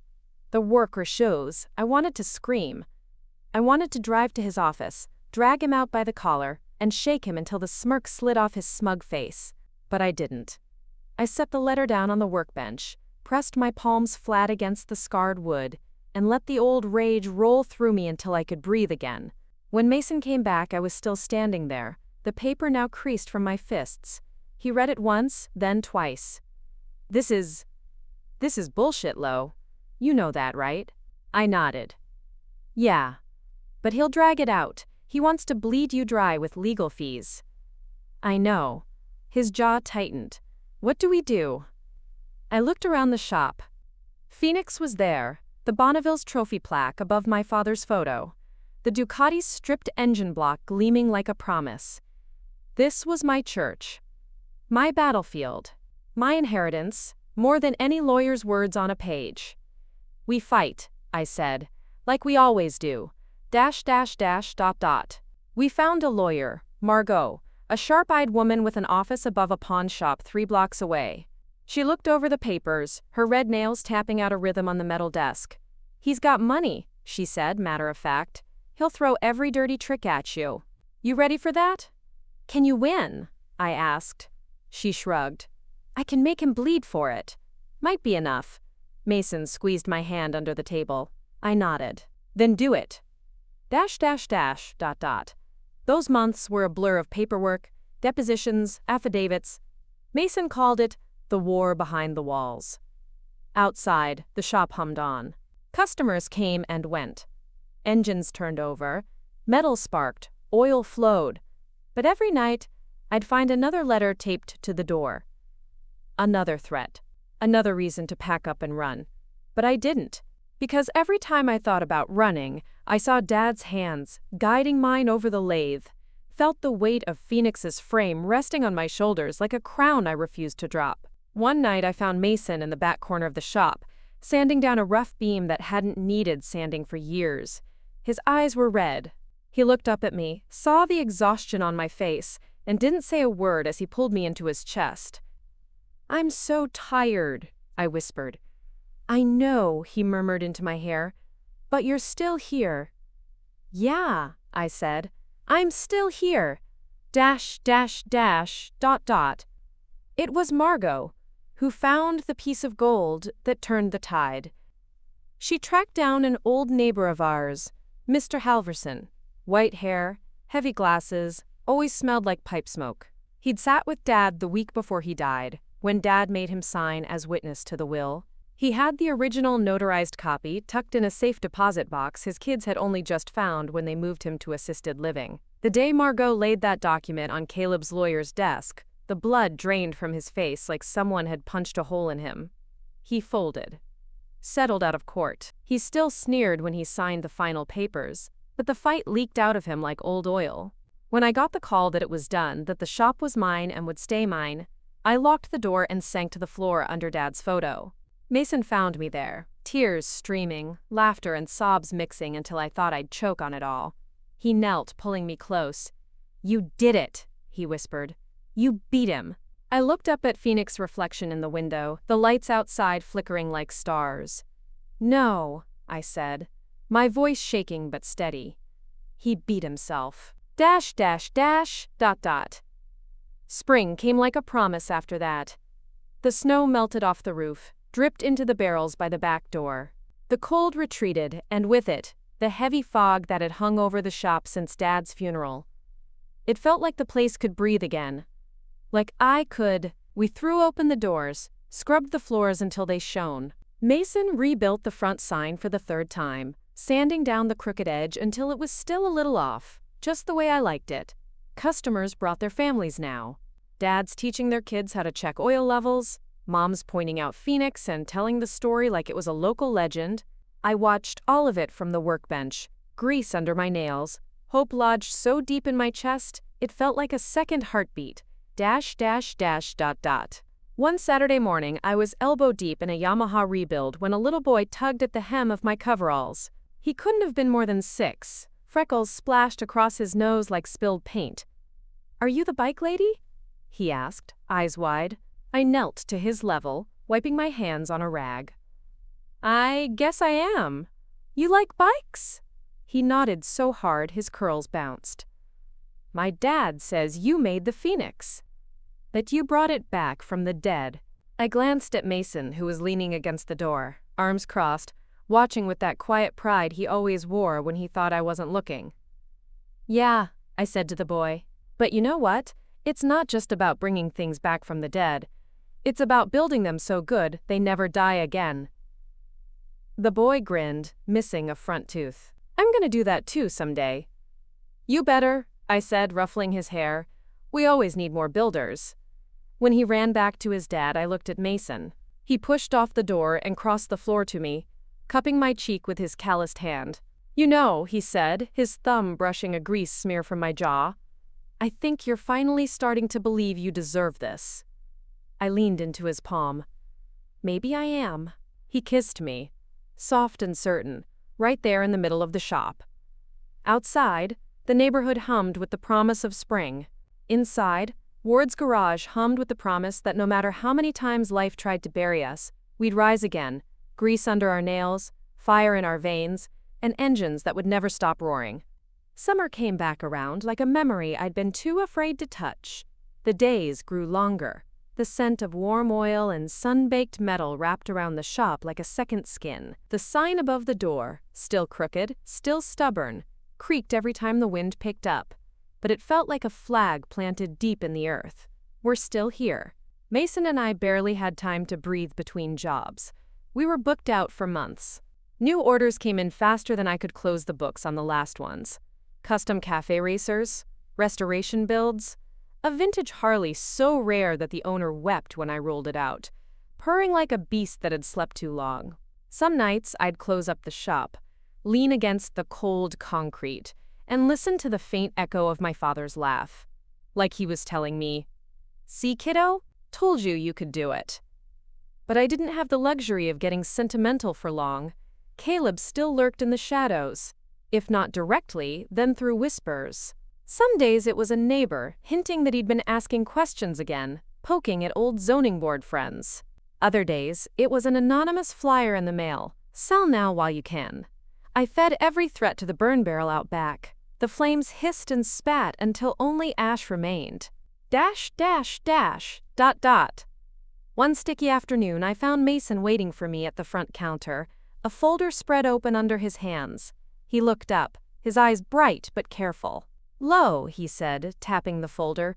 "Reeves sent this over. He's got an investor friend who wants in on wards, wants to buy a stake, expand the brand, push us national." I stared at him, wiping sweat from my brow with the back of my wrist. "National?" Mason nodded. "Franchises, licensing. They want you to teach, to consult. It's big, Lo." His voice dropped. "It's real." The words tasted like a dream I hadn't dared to say out loud. Bigger than the crooked sign. Bigger than Dad's old rusted lathe. Bigger than the fear that had chased me since the day we buried him. I flipped through the proposal, pages of numbers, projections, lawyer speak that made my temples pound. At the bottom, my name in bold, Leora Ward, founder. Founder. Not failure. "You think we're ready?" I asked. The words felt like a confession. Mason's eyes crinkled. "I think you're ready. And wherever you go, I'm going too." But before I could let hope dig in too deep, reality slammed into me like a wrench to the ribs. I knew what Caleb would do. He'd sniff out the deal, find some loophole buried in the lot's original deed, dredge up old debts Dad had hidden from me when he was sick. He'd do whatever he could to remind me that this wasn't just mine to dream about, not without a fight. I closed the folder and laid my palm flat over my name. Let's see what he tries. Dash, dash, dash, dot, dot. That night I called my mother. She still lived 2 towns over, in a small apartment she'd filled with plants and dusty books. We hadn't talked in weeks. Time slipped through my fingers like oil these days. "You sound tired," she said after I explained the deal. "I am." I didn't bother to hide it. "I want this, Mom, but I'm scared." "Good," she said, the warmth in her voice catching me off guard. "Scared means it matters." "He'll come for it again," I said. "Caleb. He won't let me have this." She laughed, soft and sad. "Your brother's a storm with nowhere to land, Lo. You can't build your life waiting for the rain to stop." I wanted to believe her. But storms have a way of finding every crack you thought you'd sealed. Sure enough, it came in the mail 2 weeks later, a thick envelope stamped with Caleb's attorney's logo. A new claim this time. Some ancient lien on the lot tied up with Dad's estate. A paper trail so brittle and yellowed it should have crumbled to dust years ago. I stood in the shop's office, the letter trembling in my hand. Mason watched from the doorway, his jaw clenched. "Let's get Margot," he said. "We'll fight it." But Margot was already on it. When I dropped the papers on her desk, she leafed through them, eyes darting over the typewritten lines. "He's grasping at straws. He wants you to back down before you sign that deal." "So we push back?" She grinned, baring teeth. "We push back so hard he forgets what standing feels like." Dash, dash, dash. Dot, dot. The weeks that followed were an ugly knot of late nights and conference calls.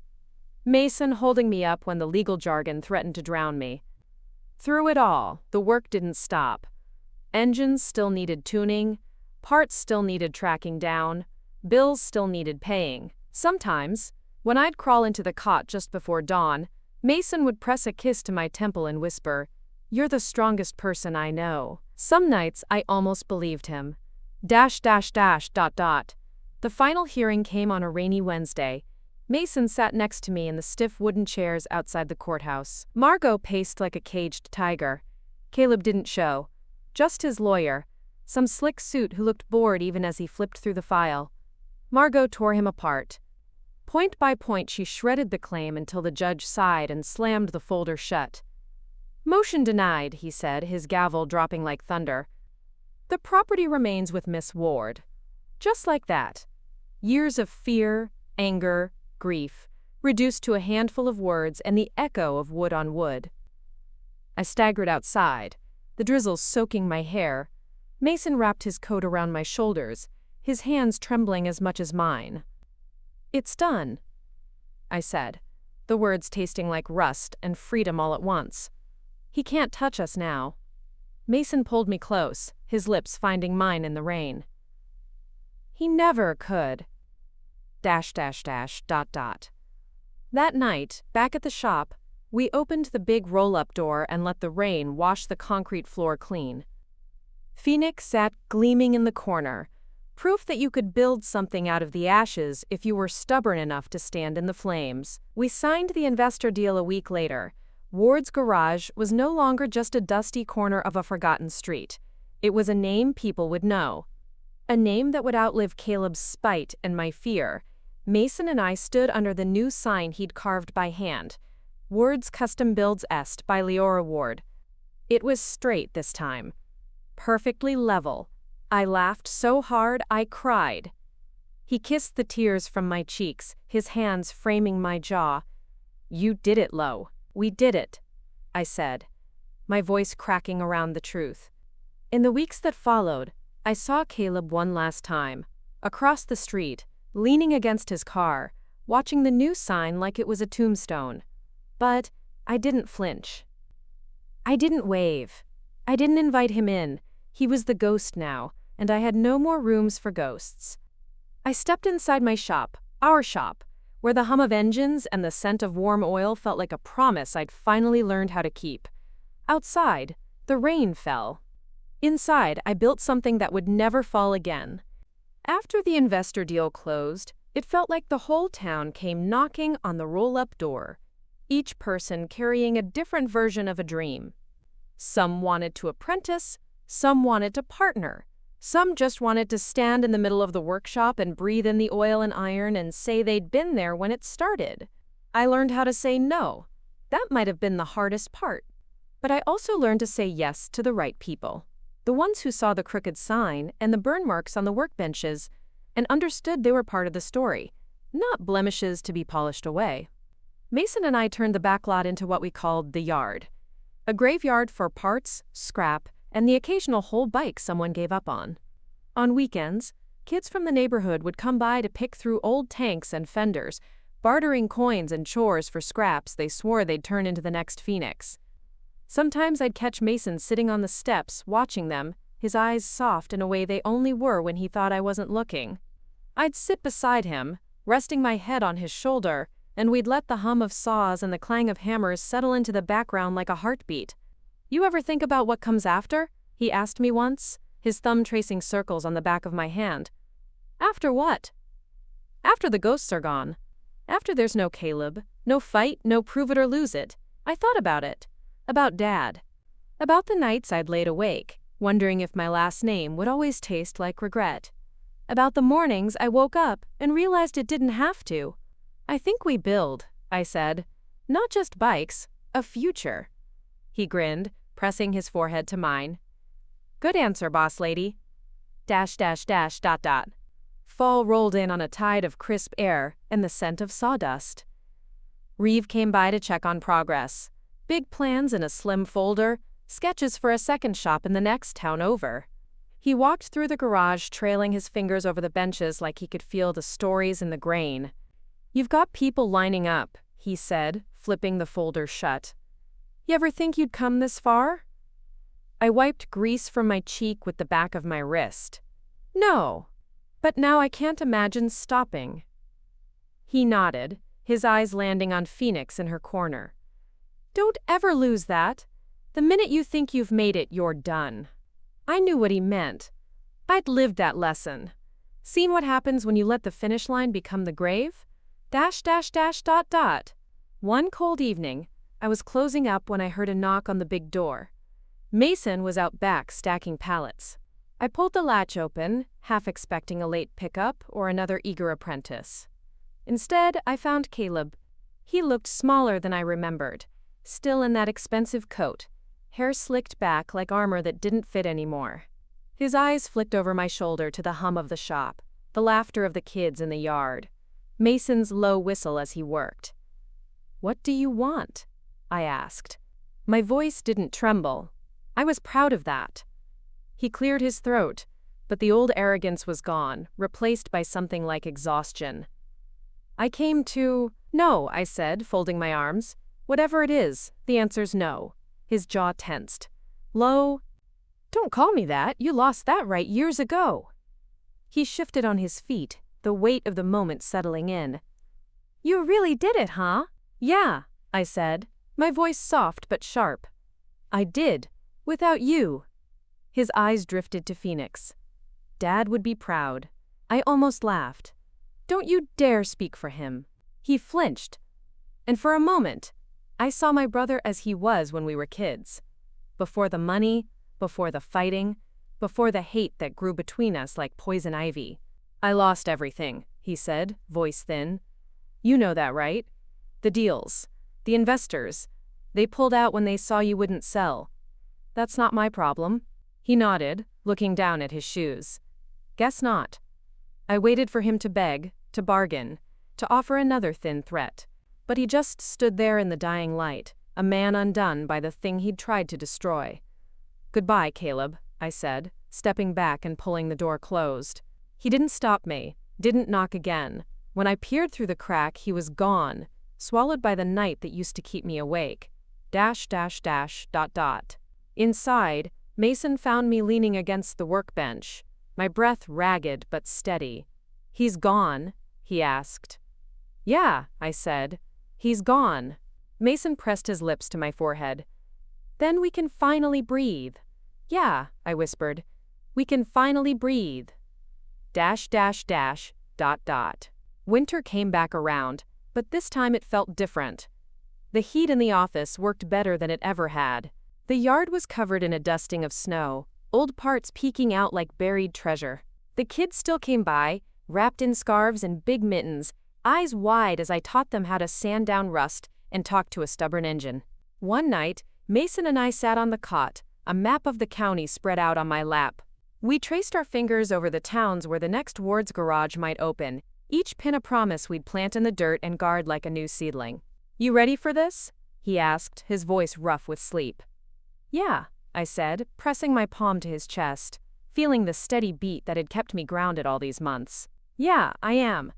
And for the first time since the funeral, since that day Caleb called me a failure over our father's grave, I believed it. I wasn't a failure. I never had been. I was Leora Ward, builder, fighter, dreamer. And the road ahead was mine to ride. By the time spring unfolded its first green buds around the edges of Elm Street, Ward's garage felt less like a battlefield and more like what I'd always dreamed it could be, a home. Not the kind with 4 walls and a kitchen table, but a place stitched together by the hum of engines, the rasp of sandpaper, the warm bark of Mason's laughter drifting through the bay doors. The kids from the neighborhood, my unofficial apprentices, grew braver every day. Some mornings, I'd find a tiny wrench missing from my bench, only to see it in the hand of a 12-year-old trying to pry rust from an old dirt bike frame out back. I never scolded them. Instead, I'd stand behind them, guiding their hands the way Dad once guided mine. One Saturday, I found a boy named Ray, thin arms, big eyes, bent over an old Honda carburetor. His breath fogged the chrome as he squinted at the stubborn screws. You know you're gonna strip those threads if you keep forcing it, I said, leaning over his shoulder. He jumped, then scowled at the carb like it had betrayed him. I've been trying for an hour. It won't budge. I took the tool from him, showed him how to brace it, how to listen to the click of the metal when it's about to give. It's not about forcing, I said. It's about feeling. Machines talk back if you let them. He looked at me like I'd told him a secret. Maybe I had ... Business kept growing. Reeves' investor deal had brought just enough funding to expand, but not so much that I felt like I'd sold my soul. We gutted the old storage room and turned it into a parts shop, shelves lined with custom pieces I'd once dreamed of selling. Mason built the counters himself, oak and steel, with burn marks that he refused to sand out because imperfections tell the truth. We added another lift in the back, bought new tools piece by piece, each one a small rebellion against every time I'd heard Caleb's voice in my head whispering, "You'll ruin everything." Sometimes I'd catch myself staring at the ledger, the numbers in the black instead of the red, and I'd feel my father's presence like warm sunlight on the back of my neck. "You'd better be proud, old man," I'd mutter, tapping his photo on the wall, "because I'm not stopping. .. But growth meant harder choices too. One rainy evening, Mason and I sat in the office, invoices spread out like battle plans. The second location, Reeves' big dream, was close to becoming real. The warehouse was on the edge of town, a perfect blank canvas for a sister shop, but the renovations would drain our buffer. Mason drummed his fingers on the desk. If we pushed too hard, too fast, it could sink us. "I know," I said. My voice cracked around the truth. "But if we wait, someone else will snatch it up." He leaned back, studying me the way he always did when he thought I might run. But he didn't say, "Don't do it." He just said, "Then we do it smart, one beam at a time."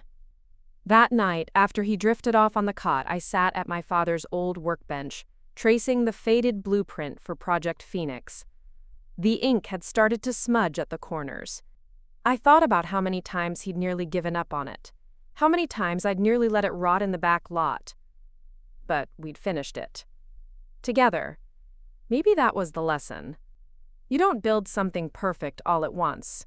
You build it messy, with scraped knuckles and sleepless nights, and people who don't run when the roof leaks. .. When the papers were signed for the new space, I stood in the middle of the drafty, dust-choked warehouse and let the echo of my boots fill the silence. Mason came up behind me, wrapping his arms around my waist, his breath warm on my neck. "You see it yet?" he asked. I closed my eyes. The ghosts were there, as always, but they weren't so loud now. I could almost see rows of bikes lined up like chrome soldiers, kids leaning over benches, sparks flying as dreams took shape. "Yeah," I whispered, "I see it. .. Caleb stayed gone, but sometimes I caught glimpses of him. News clippings about a failed startup, an old neighbor whispering about his debts. I didn't gloat. I didn't even feel relief. I just felt done, like the page had turned itself while I wasn't looking. One night, I found a letter slipped under the shop door. My heart thudded when I saw his handwriting. But it wasn't another threat. "I'm sorry," just 2 words. No signature. I fed that scrap of paper to the burn barrel behind the shop and watched it curl into nothing. Some ghosts, you bury yourself. ... Months passed in a blur of sparks and sawdust. The second shop began to take shape. One beam at a time, like Mason said. I hired Ray to help out after school. He swept the floors with the kind of care I wished I'd had when I was 16, and sure, I'd never belong here. Sometimes I'd catch him tracing his fingers over the old Project Phoenix plaque. Once I asked him what he saw when he looked at it. "A bike," he said, grinning shy. "And a promise. ...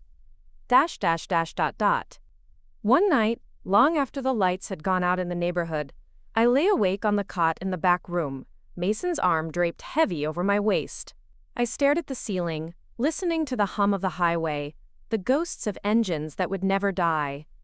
I thought about Dad, about the funeral, about the will reading where I'd sat in the cold, sterile room while Caleb called me a failure to my face.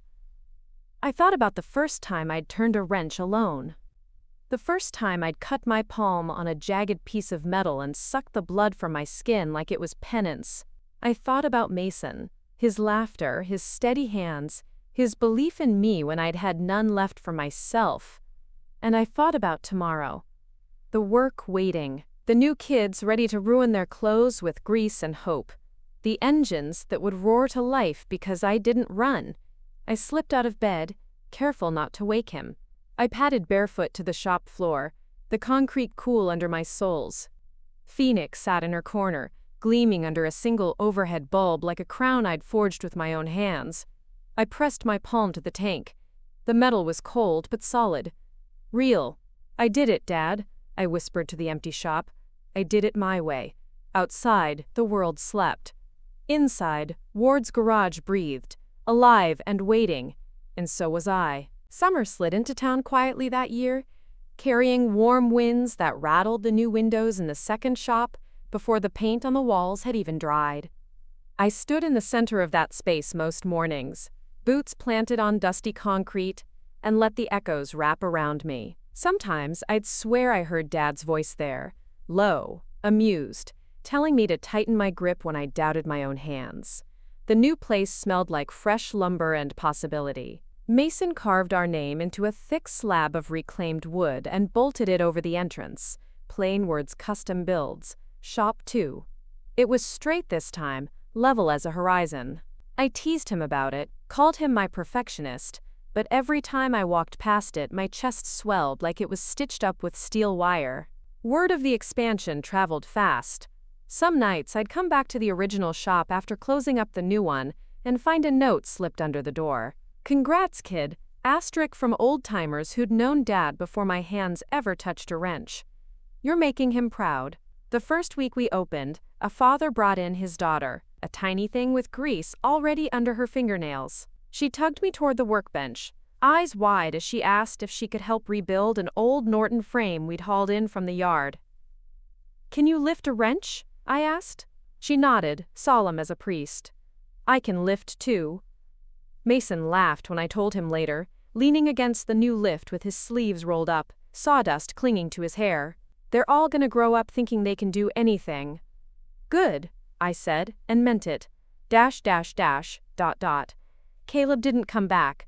Not really, but every now and then, I'd see his ghost flicker in the corner of my mind, on the nights when the books didn't balance, when a customer threatened to pull out over a timeline I couldn't meet, when I'd lie awake tracing every old fear like it was carved into the ceiling. Once, on a Sunday when the shops were closed and the world felt too still, I found myself standing at Dad's grave for the first time in over a year. I brought lilies, his favorite, and Mom's once too, and laid them at the headstone. I said nothing for a long time, just let the wind carry the silence between us. "I hope you know," I whispered finally. "I hope you know I didn't break this time." I stood there until the sun dipped behind the trees, a chill settling on my shoulders like a blessing. Back at the shop, the kids from the neighborhood started calling me Miss Leora, like I was someone worth looking up to. I tried to tell them not to, that I was just a girl with busted knuckles and dreams bigger than her bank account. But they wouldn't hear it. Ray, my scrappy apprentice with his stubborn streak and that same spark I'd seen in myself at 16, found me one night hunched over the new shop's ledgers. He stood there, awkward, shifting his weight until I looked up. "You okay, Miss Leora?" he asked. I smiled, small but true. "Yeah, just thinking." "You ever gonna stop building stuff?" he asked, almost accusing. "Not if I can help it." He grinned, all teeth and hope. "Good, 'cause I'm not gonna stop either." When he left, I traced my finger over the fresh paint on the office door. Words custom builds. My name.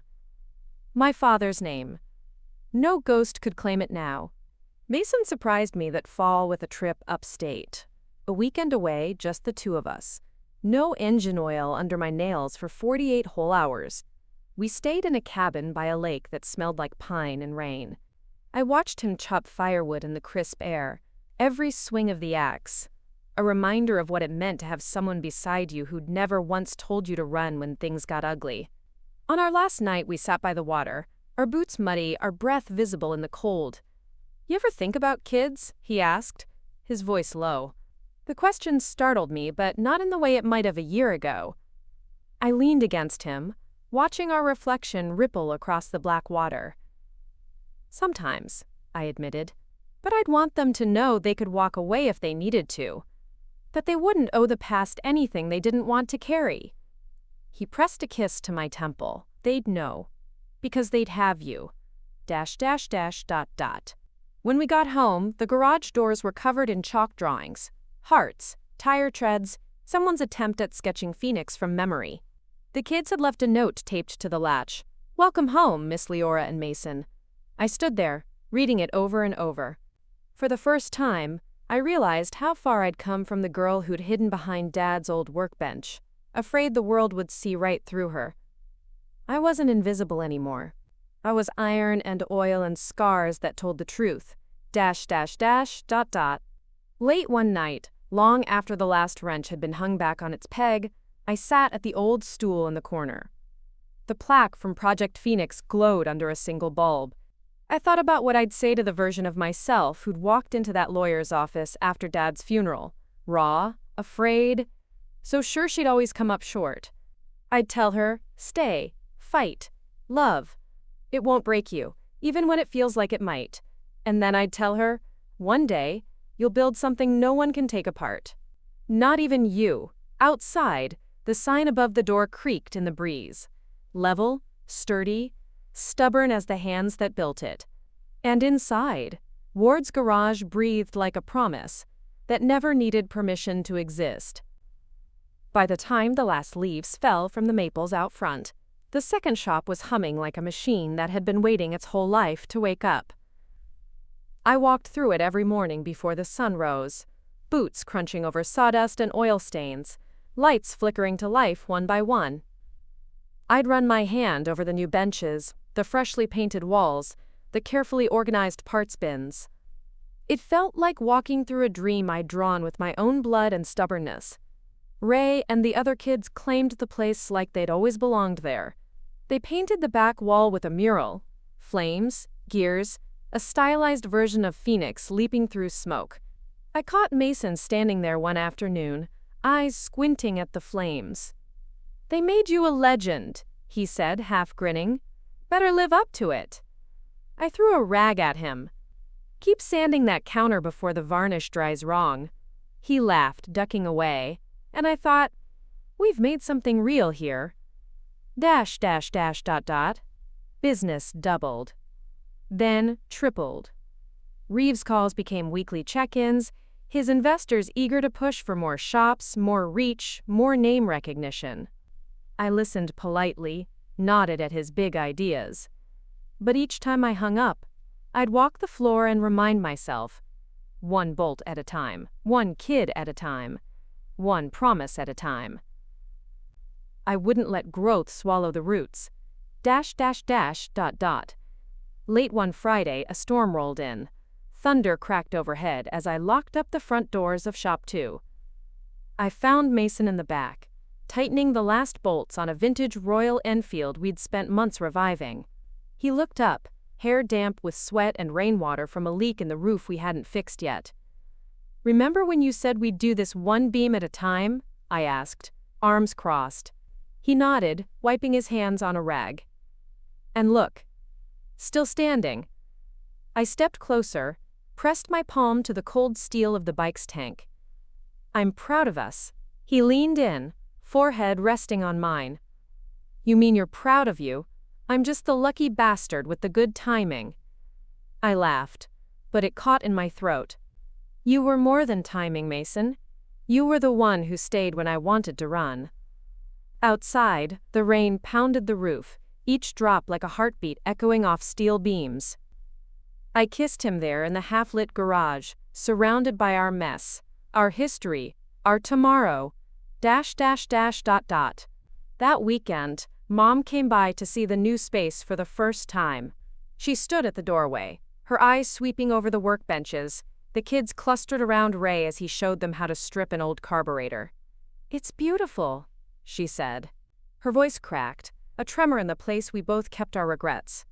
I wiped my hands on my jeans and hugged her. "Thanks for coming." "I'm sorry it took so long," she whispered. I didn't have words for that, but I held her tighter until the moment passed. Later, I found her standing under the mural, her fingers tracing the painted flames. She looked back at me with something like wonder in her eyes. "He'd have loved this."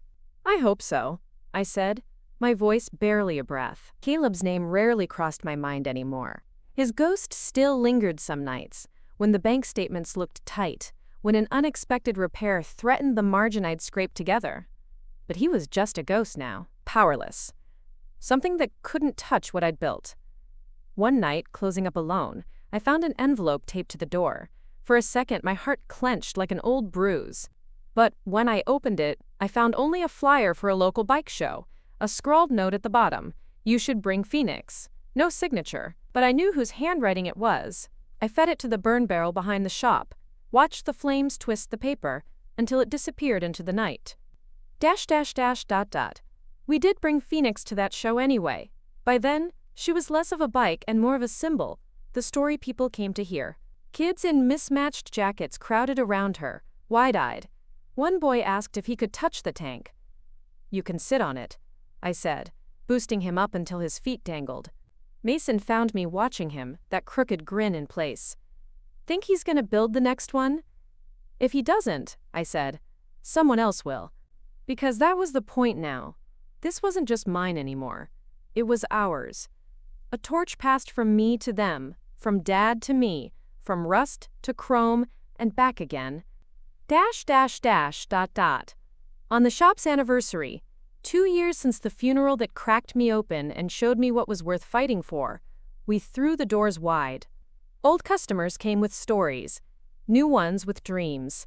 The kids painted tire tracks on the sidewalk out front, each mark like a signature. When the sun dipped low, Mason pulled me to the mural in the back. The kids gathered around like we were telling a ghost story. What's next? Ray asked. His voice was steady now, taller than it had ever sounded. I looked at the wall.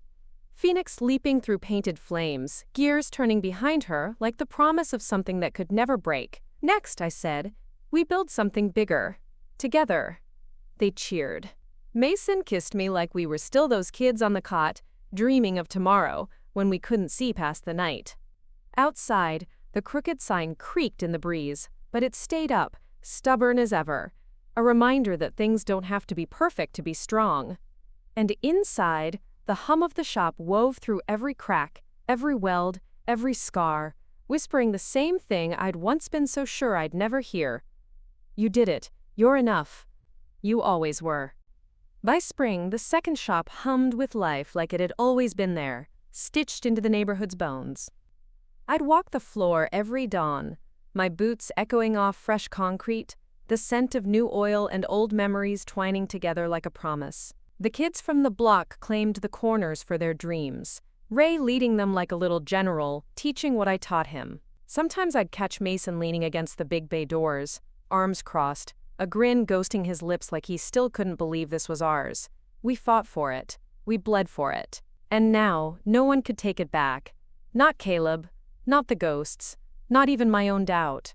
When the sign creaked in the wind above the door, crooked, stubborn, perfect, it felt like Dad saying, "This is yours now, don't run." So I didn't. I stayed. I built. I lived. One bolt at a time.